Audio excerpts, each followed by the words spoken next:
मनीष काळजे शब्दात काय काय बघा, म्हणजे तुमच्या आई वडिलांचे किती कौतुक केलं पाहिजे.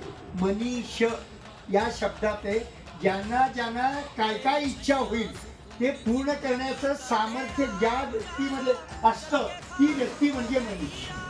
मित्रांच्या इच्छांचं आणि काळजे काय काळजात जपून ठेव, मनातली गोष्ट काळजात जपून ठेव, हे सापडायला देखील भाग्य लागतं. आता त्यांच्याविषयी एकच सांगतो तुम्हाला. त्यांनी सांगितलं आमदारांनी वापर करून घेतला, खासदारांनी वापर करून घेतला, काम करतो म्हणाले, पण प्रत्यक्षात काम एका जिल्हा प्रमुख असलेल्या तरुण नेतृत्वाने केलं. हे आतले शब्द होते बरं का, असं वर नाही, आतले शब्द होते केले.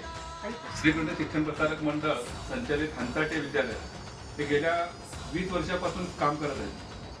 परंतु काही टेक्निकल मुद्द्यावरती जे अनुदान मिळालं होतं ते गेल्या 5-6 वर्षापासून पेंडिंग होतं. आम्ही हायकोर्टामध्ये गेलो होतो. हायकोर्टाने आदेश दिल्यानंतर सुद्धा मंत्रालयामधल्या काही अधिकाऱ्यांनी जाणीवपूर्वक ही फाईल बाजूला ठेवून काही म्हणजे टेक्निकल अडचणीत आपण बाजूला ठेवत होते. मी अनेक आमदारांना, खासदारांना किंवा राजकीय लोकांना सांगत होतो की मी इतकं काम करत असतो पक्षासाठी, माझं एक काम आमच्या शिक्षकांचं करून द्यावं.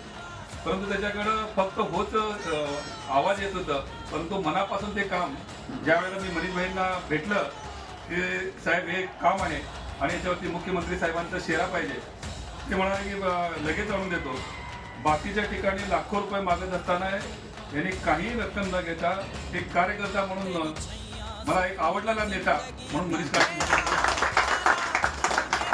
जवळपास 20 वर्ष मी राजकारणात काम करतो, पण माझं वैयक्तिक काम मला करता येत नव्हतं. परंतु मनीष भाऊंना ज्या वेळेला सांगितलं लगेच ते काल रात्री मला जवळपास 12:30-1 वाजता फोन केले की तुमचं काम झालेलं आहे.